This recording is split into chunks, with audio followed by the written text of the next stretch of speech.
حاضرم با نیلو ازدواج بکنم.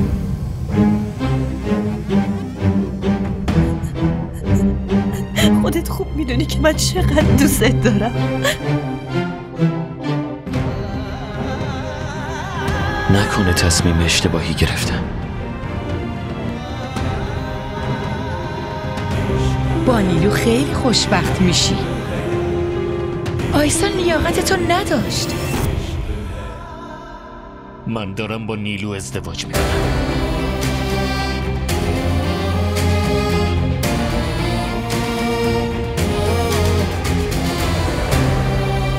जिंदगी क्या थी कि जीने की तरह जी न सके, जिंदगी क्या थी कि जीने की तरह जी न सके, गम के झोंके थे जो सांसों की जगह चलते रहे, साथ रह के भी जलाती है जुदाई ऐसे, जैसे दीवाना कोई इश्क की आतिश में जले, यार की गली में मर जाना इश्क है, पल में बना दे जो दीवाना इश्क है. خاله جان فقط حالش رو ببین، چی به روز خودش آورده. نه لب به چیزی میزنه نه خواب داره. آره بابا جون میدونم. من میفهمم تو از رفتن مامان و بابا اذیت شدی، ولی میترسم یه بلایی سرت بیاد. به فکر خودت باش. نیروانا راست میگه. باید یه فکری به حالت بکنیم تا حالت. تو کی اومدی؟ همین چند لحظه پیش اومدم. داشتم حرفای شماها رو گوش میدادم. آره خیلی هممون براش نگرانیم. فقط یه راه حل به عقلم میرسه که ازدواج بکنه. ولی آخه با کی ازدواج کنه؟ شما درست میگین خاله جان. بعد از رفتن مامان و بابا منم وظیفمه به عنوان خواهرش بهترین تصمیم رو براش بگیرم. من یه دوست دارم، خانوادش این روزا براش دنبال دختره.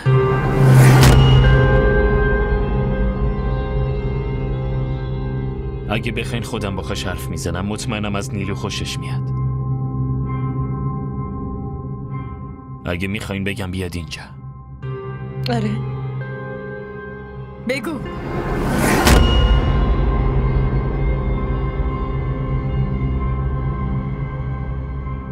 اینم بهش بگو که تو منو پس زدی اگه نمیتونی بگی. اینو بگو که دختر خالم یتیم شده، براش دلسوزی کن و باهاش ازدواج کن. آره همینا رو بگو. این چه حرفیه میزنی؟ مگه اشتباه میگم؟ یعنی تو منو پس نزدی؟ بگو. اینقدر پس شدی که بعد از رفتن مامان و بابام میخوای منو بدی به دوستت؟ نیلو آروم باش، از حرفم اشتباه برداشتی. تو چی فکر کردی؟ من هیچ راه دیگه ای ندارم. آره؟ نمیتونم جای دیگه ای برم؟ اگه اینجا موندنم اینقدر برات سخته زودتر میگفتی، همون اول از اینجا میرفتم. آروم باش نیلو، برات سوء تفاهم شده. خیلی هم درست فهمیدم.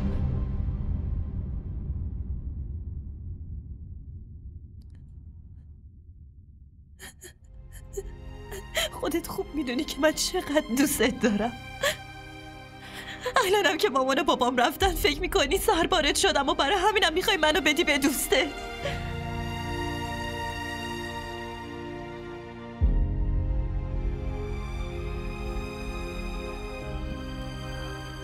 همه این خواستگاره خیلی خوب و نه قبلا قبول داشتم نه بعداً قبول میکنم.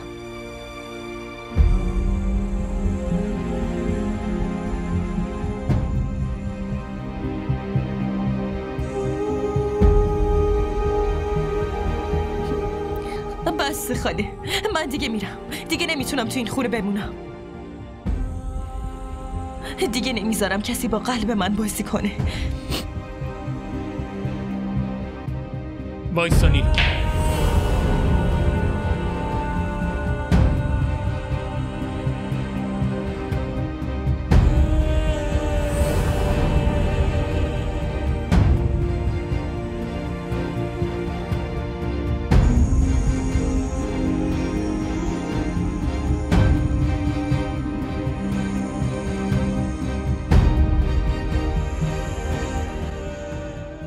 مامان، من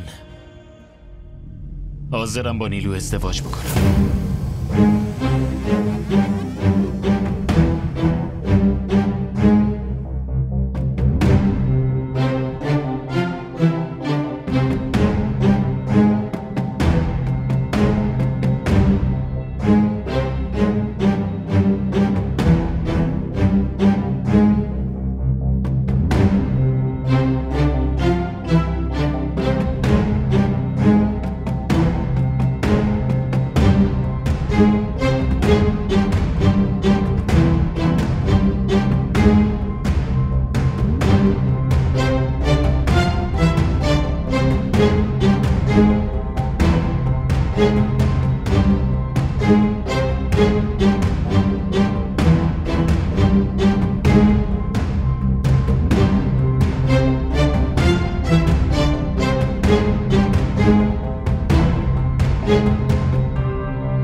نکنه تصمیم اشتباهی گرفتم.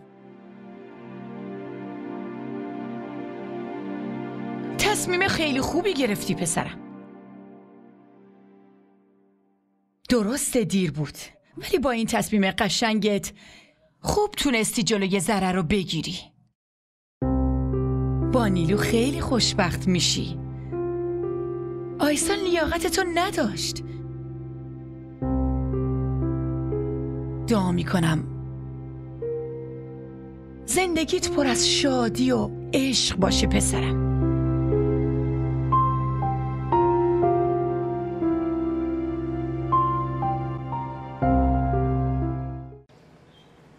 حالا دیگه خوشحالی؟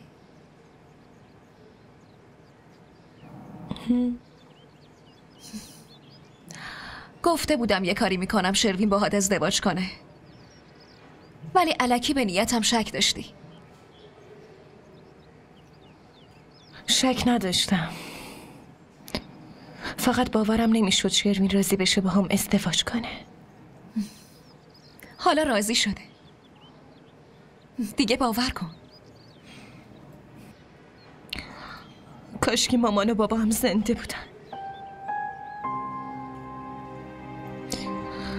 تو همچین موقعیت مهمی از زندگیم اون دوتا پیشمون نیستن.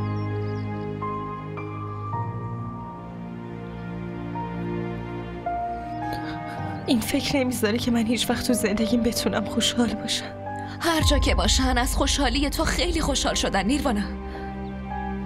درسته کنارمون نیستن، ولی دعاشون همیشه با همونه. مامان بابا رو نداریم، ولی من که پیشتم. چرا فکر میکنی انقدر تنهایی؟ تو کنار شروین خیلی خوشبخت میشی.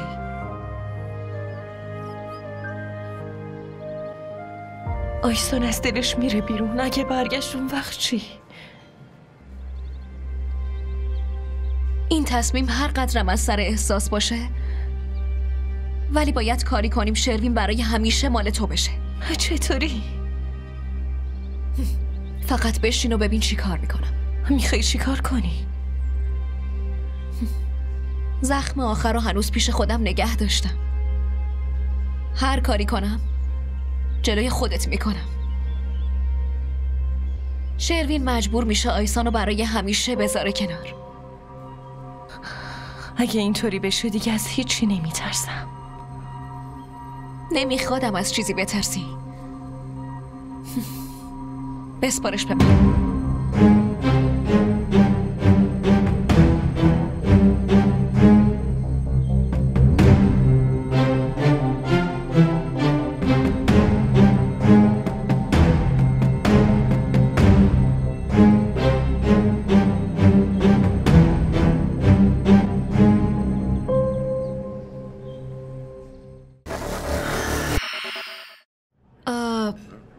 فکر کنم که دیگه نیروانا نمیاد. من دیگه باید برم. آیسان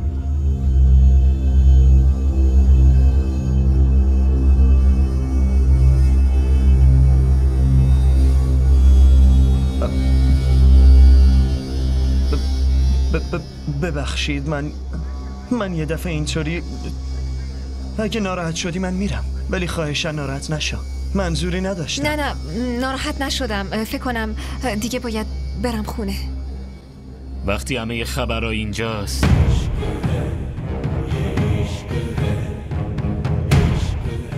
دیگه چرا بری خونه؟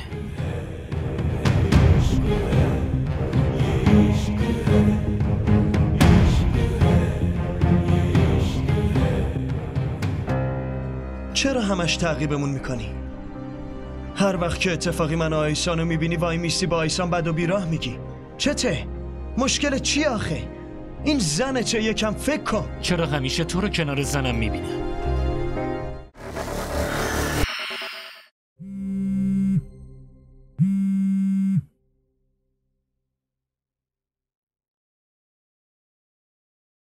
الو. سلام آیسان، چطوری؟ من خوبم، تو چطوری؟ حتما تعجب کردی بهت زنگ زدم. آره؟ نه خیلی نه. چی کار داشتی؟ خیلی وقت بود میخواستم بهت زنگ بزنم ولی با اتفاقاتی که افتاد فرصت نشد باهات حرف بزنم. شروین که یهو عصبی شد و به هم ریخت، خاله جانم که اونطوری بیرونت کرد. منم نتونستم برات کاری بکنم. کاری ازت بر نمیاد. شروین به من اعتماد نداره. خودم با شروین حرف میزنم، میگم هرچی که دیده واقعیت نداشته. اگه مجبورت نمی کردم بیای اونجا این اتفاقا هم نمی افتاد. من اون روز بهت اصرار کردم که بیای عروسی دوستم دیگه. دارم از عذاب وجدان میمیرم. ببین چی میگم آیسان، خودم همه چی رو درست میکنم. شروین دیگه خیلی عوض شده. فکر نکنم بتونی کاری بکنی. تو این دنیا همه چی ممکنه آیسان. تو فقط یه بار بیا پیش من، فقط یه بار. خودم بهت میگم که چطور شکو از دلش بیرون کنی. فردا میتونی بیای اینجا ببینمت؟ فردا؟ راستش اول میخواستم خودم پاشم بیام خونتون، بعد گفتم شاید خانوادت خوششون نیاد که من بیام. با این اتفاقاتی که افتاده شاید صلاح نباشه منو ببینن. بگو دیگه، فردا میای؟ مشکلی نیست، من میام، ولی فکر نکنم فایده ای داشته باشه نیروانا. فایده و ضررشو بسپر به من، فقط بیا ببینمت.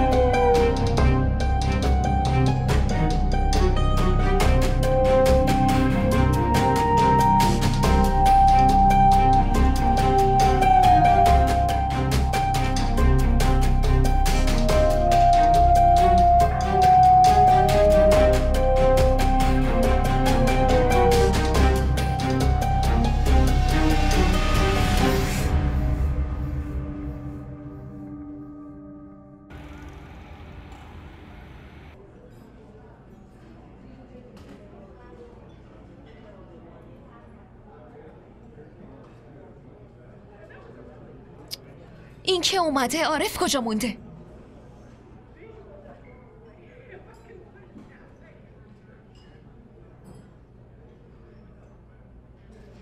نمیدونم، این پسر همیشه دیر میکنه. زنگ میزنم بپرسم. این داره به کی زنگ میزنه؟ داره به من زنگ میزنه. الو؟ کجایی نیروانا؟ من خیلی وقت منتظرتم. آیسان، تو ترافیک گیر کردم، یکم دیگه میرسم، خیلی ببخشید. اگه خیلی طول میکشه خب من برم خونه، یه وقت دیگه هم دیگه رو میبینیم. نه نه نه نه نه نه، همین امروز باید ببینمت. این راهو پا شدم اومدم، به خاطر تو ترافیک موندم. همین امروز ببینمت، خواهشاً یکم دیگه برام صبر کن. لطفاً زودتر بیا. باشه باشه.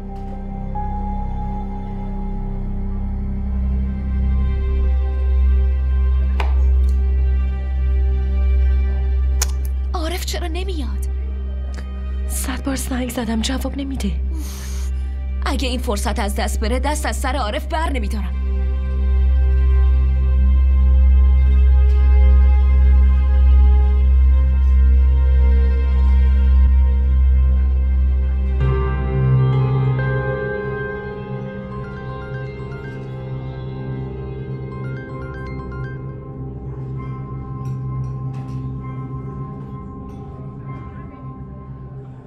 الو؟ با این دلگندگیت هیچ وقت آیسانو به دست نمیاری. من تو ترافیک گیر کرده بودم. الان کجایی؟ رسیدم ولی شماها رو نمیتونم ببینم. قرارم نیست که بتونی ما رو ببینی. آیسانو میبینی؟ آره دارم میبینمش. میدونی که باید چی کار کنی؟ آره میدونم.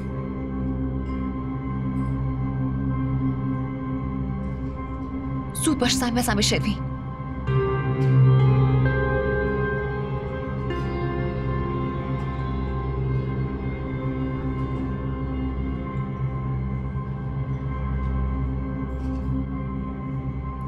آیسان تو اینجایی؟ با کی اومدی؟ خب منتظر نیروانا. نیروانا؟ نیروانا کیه؟ نیروانا جاریمه. ها زندادش شروین. بشینم. اجازه هم ندی، خودم نشستم. الو شروین؟ چی شده نیلو؟ چرا ناراحتی؟ من و نیروانا رفتیم خرید، تو راه ماشینمون خراب شد. میتونی بیایی دنبالمون؟ آخه الان چطوری؟ یه زنگ به رضا بزن، اون میاد. نیروانا زنگ زد به رضا، با دوستاش بوده. هم باشه، گوشی رو بده راننده، بهش میگم براتون ماشین بگیره. راننده رفته ماشین رو درست کنه. تو این گرمای هوا و آلودگی هوام حال من بد شد. نیروانا آورد من آب میوه بخوریم. تام لطفاً بیا دنبالمون. باشه الان میام. لوکیشن رو برام بفرست. الان میفرستم. چی میگه؟ لوکیشن میخواد.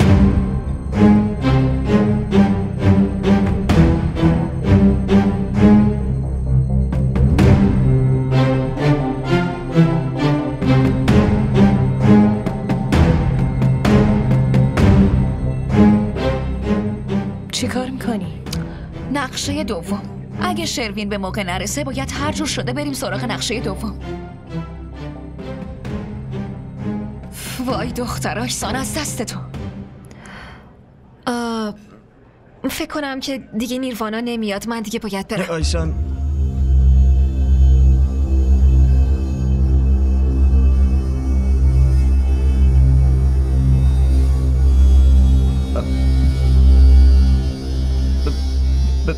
ببخشید، من یه دفعه اینطوری، اگه ناراحت شدی من میرم، ولی خواهشاً ناراحت نشو، منظوری نداشتم. نه ناراحت نشدم، فکر کنم دیگه باید برم خونه. وقتی همه خبرها اینجاست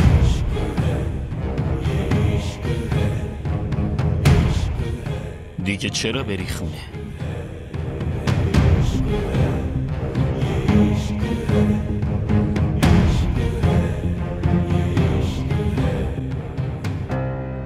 چرا همش تعقیبمون میکنی؟ هر وقت که اتفاقی من آیسانو میبینی وای میستی با آیسان بد و بیراه میگی. چته؟ مشکل چی آخه؟ این زنه چه؟ یکم فکر کن. چرا همیشه تو رو کنار زنم میبینم؟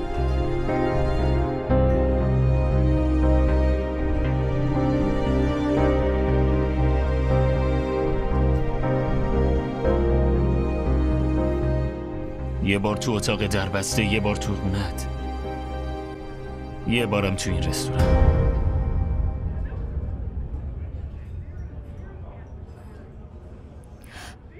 نیومدم عارفو ببینم. با نیروانا قرار دارم. اومده بودی منو ببینی؟ این چه حرفی آیسان؟ چرا در موردم دروغ میگی؟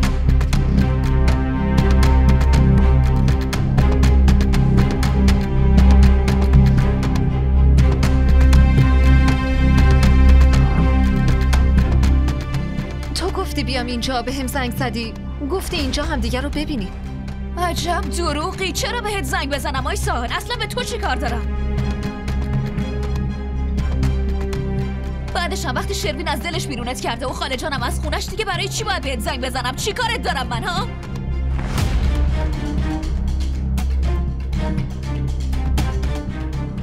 چرا داری دروغ میگی؟ تو داری دروغ میگی نیروانا. قبلا هم منو بردی مراسم حنابندون دوستت، بعدش هم خودت در اتاق رو منو این قفل کردی و رفتی. حنابندون دوست من؟ حنابندون دوست خودت بود. خودت گفتی با من بیا. من که اصلا تا اون روز اون دختر رو نمیشناختم آیسان. اگه حنابندون دوستم بود خب با خواهرم میرفتم دیگه. چرا با تو برم آخه؟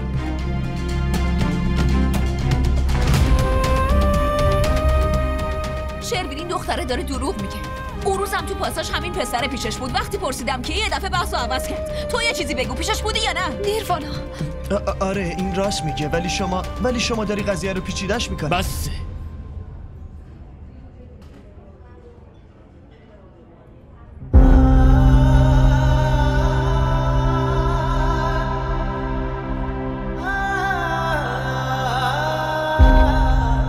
نمیخوام به مزخرفاتتون گوش بدم. من دارم با نیلو ازدواج میکنم.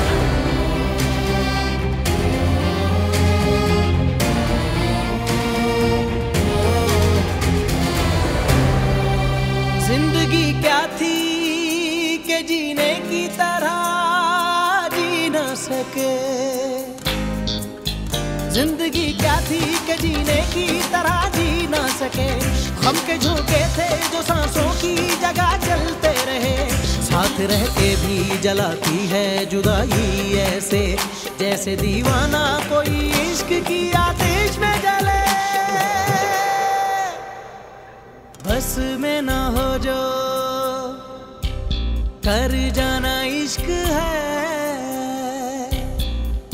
बस में ना हो जो कर जाना इश्क है, जाके उधर से लौट आना इश्क है, यार की गली में मर जाना इश्क है, पल में बना दे जो दीवाना इश्क है, यार की गली में मर जाना इश्क है, पल में बना दे जो दीवाना इश्क है, यार की गली में मर जाना इश्क है, पल में बना दे जो दीवाना इश्क है, यार की गली में मर जाना इश्क है, पल में बना दे जो दीवाना इश्क है।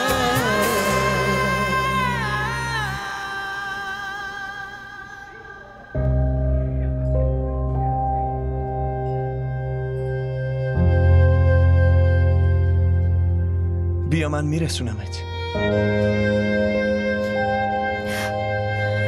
نه من خودم میرم.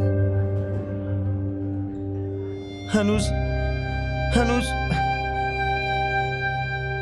دیگه چی مونده آیسان؟ داره با نیلو ازدواج میکنه. منتظر چی دیگه؟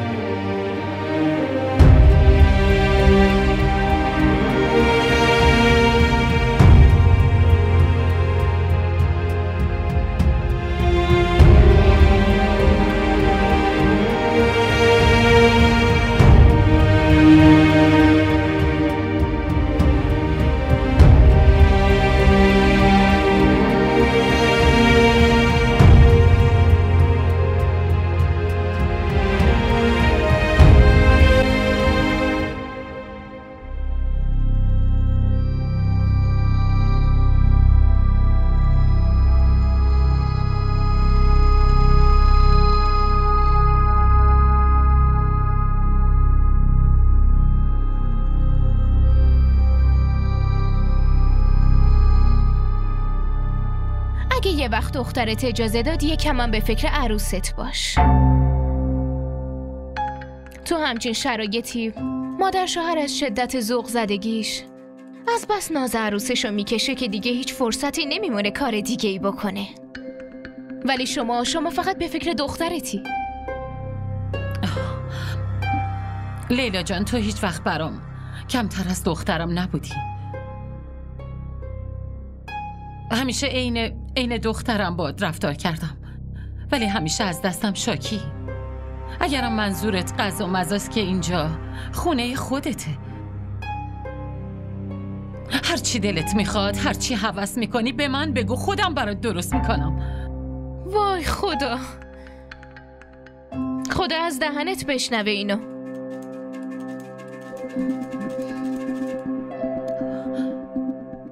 لیلا، چرا فکر میکنی که ما دوستت نداریم یا مراقبت نیستیم؟ برای اینکه از وقتی اومدم تو این خونه رفتارایی باهام کردین که دیگه هیچ جای شکی برام باقی نمونده. پسر، عروس، نوه، هیچ کدوم اهمیتی نداریم. اگه کسی مهم باشه فقط دخترته.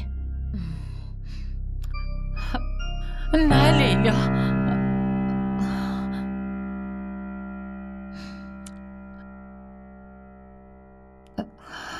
لیلا لطفاً کدورت رو بذار کنار. کدورت رو کنار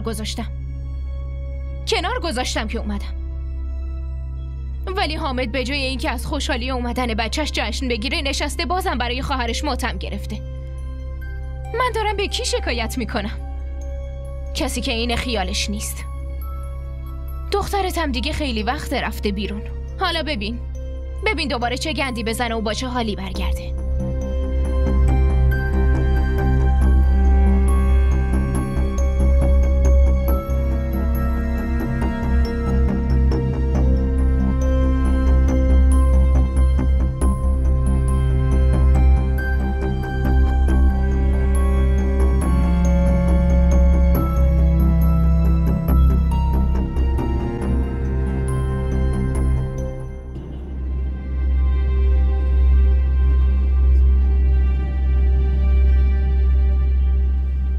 لطفاً ناراحت نباش. برای اون آدمی ناراحتی که جلو تو دست یکی دیگر رو گرفت و خبر ازدواجشو داره بهت میده. آره؟ میدونی وقتی منو به خاطر اون ول کردی گفتم حتما اونو خیلی بیشتر از من دوستش داری. به گردنت حق داری. ولی الان که با این حال و روز میبینم آیسان دلم میخواد بزنم تو باهات دعوا کنم. اون قدرتون نمیدونه، اصلا هم نمیدونه. هر وقت خواسته به زور به دستت آورده و بعدم ولت کرده. الانم که جلو خودت به همون گفت که یه نفر دیگر رو به جات آورده.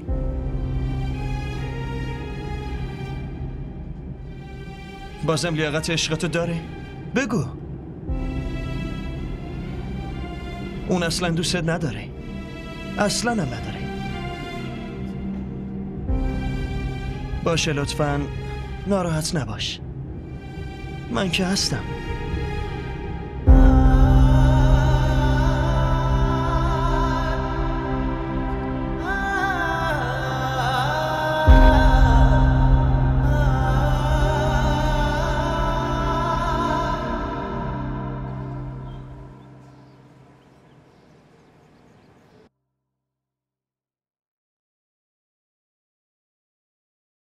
خیر باشه. این موقع روز چرا خونه ای؟ شما دوتا خیلی دیر کردی. چی شده؟ انگار خیلی ناراحت به نظر میایین. ماشین خراب شده بود دیگه، گفتیم شروین بیاد دنبالمون.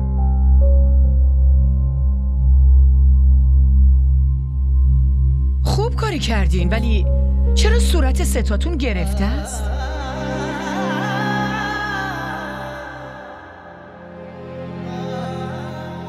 امروز دوباره آیسانو با عارف تو رستوران دیدیم خاله جان.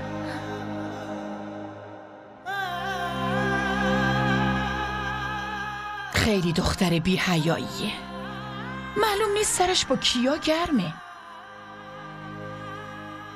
شروین، اسمت کنار اون دختر است. معلوم نیست این روزا داره با کی میگرده. قبل از اینکه اسمتو خراب بکنه طلاقش بده و خیالتو راحت کن. آبروتو حفظ کن پسرم. این دوتا هم همینو میخوان. نمیذارم به خواستشون برسن. باز چی شده؟ هنوزم حاضر نیست طلاقش بده؟ وقتی جلو آیسان گفت که میخواد باهات ازدواج بکنه پس طلاقش هم میده. اگه اینطوری هم نشه آیسان خودش طلاق میگیره. شما دوتا هم اتفاقی تو همون رستورانی بودین که آیسان با یکی رفته بود؟ چیه مگه؟ نمیتونیم جایی بریم؟ نه، فقط همینجوری پرسیدم.